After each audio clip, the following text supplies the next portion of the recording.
بسم اللہ الرحمن الرحیم۔ آیت نمبر 70۔ یا یو اے نبی نبی کل کہہ دیجئے فرما دیجئے لمن ان سے جو فی میں ایدیکم تمہارے ہاتھ من سے اسرا قیدی ان اگر یعلم معلوم کرے گا اللہ فی میں قلوب دل کم تمہارے خیر کوئی بلائی یؤتیکم تمہیں دے گا خیرن بہتر مما اس سے جو اخذا منکم لیا گیا تم سے ویغفر اور بخش دے گا لکم تمہیں واللہ اور اللہ غفور بخشنے والا رحیم نہایت مہربان ہے۔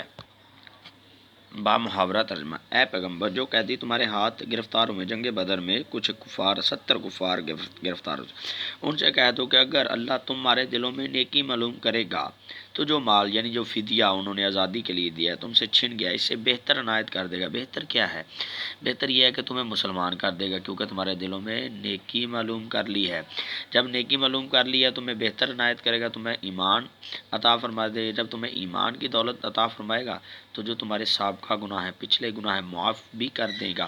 کیوں معاف کر دے گا؟ کیونکہ اللہ بخشنے والا مہربان ہے۔ تو لہٰذا یہ اس مال پر افسوس نہ کریں۔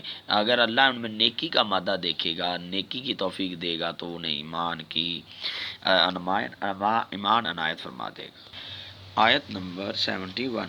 وَإِنْ اور اگر یریدو وہ ارادہ کریں گے خیانت کا کہتے ہیں آپ کا خیانت سے دھوکا فقد خانو تو انہوں نے خیانت کی اللہ سے من قبل اس سے قبل فام کا نپس قبضے میں دے دیا منہم ان سے انہیں واللہ اور اللہ علیم جاننے والا حکیم حکمت والا۔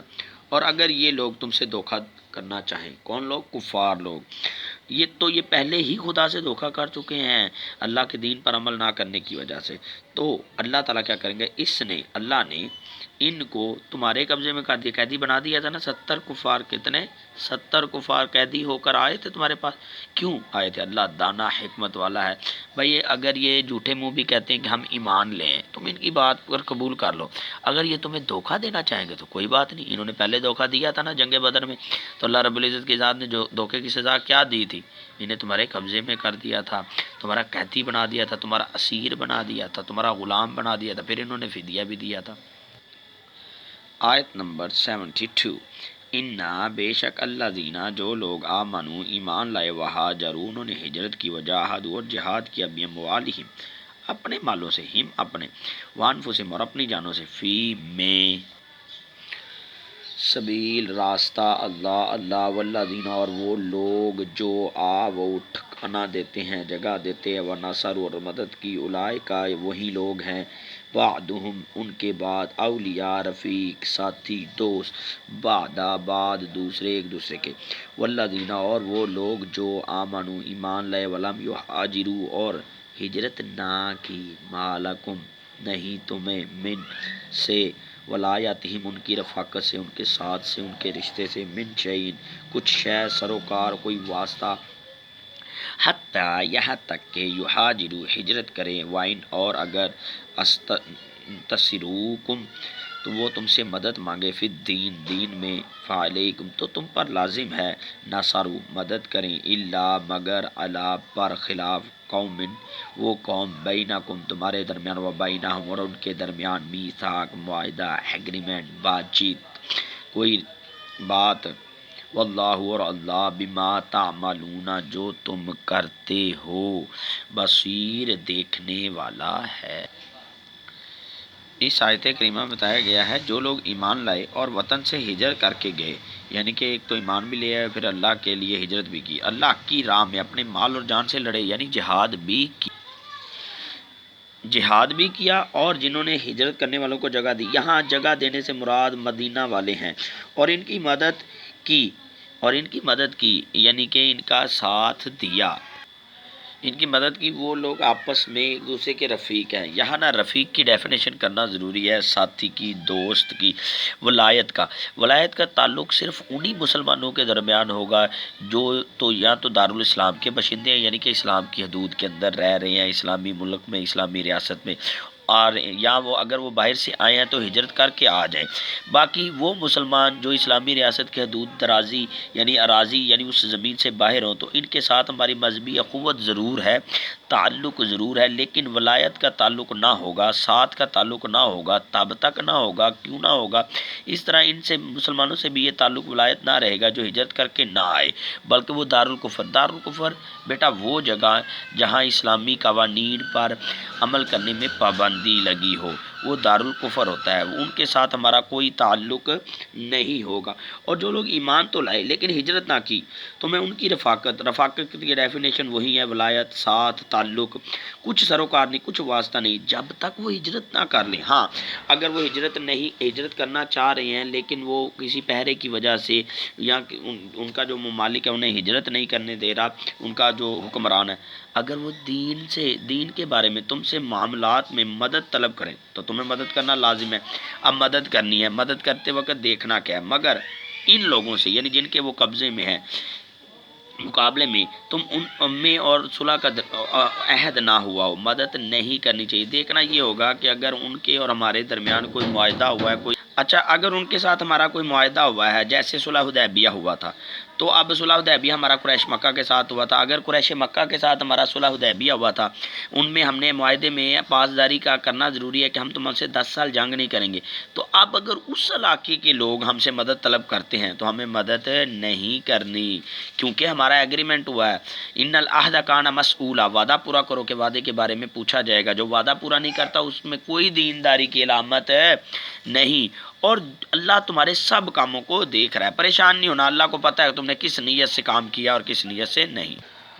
آیت نمبر 73 والذین، اور وہ لوگ جو کافرو انہوں نے کفر کیا، بعدم ان کے بعد، اولیاء رفیق ساتھی دوست، بعد دوسرے کے ایک دوسرے کے، الا تفعلوا اگر تم ایسا نہ کرو گے، تکن ہوگا فتنہ فساد لڑائی، فی میں ارضی زمین میں، وہ فساد اور فساد مچے گا، کبیر بڑا۔ اچھا جی، جو لوگ کافر ہیں وہ بھی ایک دوسرے کے رفیق ہیں۔ رفیق کی ڈیفینیشن اوپر والی آیت میں نے پوری بتا دی کہ ساتھی، دوست، مددگار جن سے ہمارا تعلق ہوتا ہے۔ تو جو مومنوں اگر تم یہ کام نہ کرو گے، کیا کام؟ ولایت نہ چھوڑو گے، دوستی نہ چھوڑو گے ان کفار سے، تو ملک میں بڑا فتنہ برپا ہوگا، لڑائی ہو جائے گی، بڑا فساد مچے گا۔ آیت نمبر 74 والذین، اور وہ لوگ آمنوا ایمان لائے، وہاجروا انہوں نے ہجرت کی، وجاہدوا اور جہاد کیا انہوں نے، فی میں سبیل اللہ اللہ کے راستے میں، والذین اور وہ لوگ جو آووا ٹھکانہ دیا، جگہ دی، ونصروا اور مدد کی، اولئک وہی لوگ ہیں، ہم وہ مومنین کی جمع، حقا سچے۔ اچھا اگر سچے ہیں تو ان کیا؟ لہم ان کے لیے مغفرت ہے، بخشش ہے، ورزق اور روزی کریم عزت کی۔ اور جو لوگ ایمان لائے اور وطن سے ہجرت کر کے گئے، اب ایمان لائے تھے مکہ والے، وطن سے ہجرت کی مکہ والوں نے، اللہ کی راہ میں لڑائیاں کی، یہاں دونوں ہیں مکہ اور مدینہ والے، جنہوں نے ہجرت کرنے والوں کو جگہ دی یہ مدینہ والے، اور ان کی مدد کی یہ ہیں سچے مومن۔ اگر کوئی سچا ہے تو اس کے لیے کیا ہے؟ ان کے لیے اللہ کے ہاں بخشش، اب اسے بخش دیا جائے گا، اور عزت کی روزی ہے۔ آیت نمبر 75 والذین، اور وہ لوگ آمنوا ایمان لائے، من بعد میں، وہاجروا ہجرت کی، وجاہدوا جہاد کیا، معکم تمہارے ساتھ، فاولئک پس منکم تم میں سے ہیں، اولو الارحام اور قرابت دار، بعضہم ان کے بعد، اولا قریب زیادہ حق رکھتے ہیں، بعضہم ایک دوسرے پر، فی میں کتاب اللہ اللہ کا حکم ہے، انا بے شک اللہ بکل شیء ہر چیز، علیم جاننے والا۔ جو لوگ بعد میں ایمان لائے اور وطن سے ہجرت کر کے گئے اور تمہارے ساتھ ہو کر جہاد کیا، وہ بھی تم میں سے ہیں، یعنی وہ بھی تمہارے رشتہ دار، وہ بھی تمہارے ولایت ہیں، تعلق ہے، اولیاء ہیں، دوست ہیں، اور رشتہ دار اللہ کے حکم سے، اللہ کی روح سے ایک دوسرے کے زیادہ حقدار ہے۔ یہاں وراثت کا ایک اصول بیان کیا گیا ہے۔ اصل میں بات یہ تھی کہ جب حضور صلی اللہ علیہ وسلم نے مواخات کا رشتہ قائم کیا اور مواخات کا رشتہ مدینہ اور مکہ والوں کے درمیان قائم کر دیا، تو لوگ آپس میں سمجھنے لگے کہ ان کو ہمارا میراث بھی تعلق دیا جائے گا، یعنی وراثت میں بھی حقدار ٹھہرایا جائے گا۔ تو اللہ تبارک و تعالیٰ نے فرمایا یہ تمہارے بھائی ضرور ہیں لیکن وراثت کے حقدار قریبی رشتہ دار ہیں اور جو خونی رشتہ دار ہے۔ کچھ شک نہیں کہ خدا ہر چیز سے واقف ہے۔ تمہارا دل صاف تھا لیکن اللہ کو پتہ ہے کہ اس طرح حق تلفی نہ ہو جائے آپ کے خونی رشتے کی۔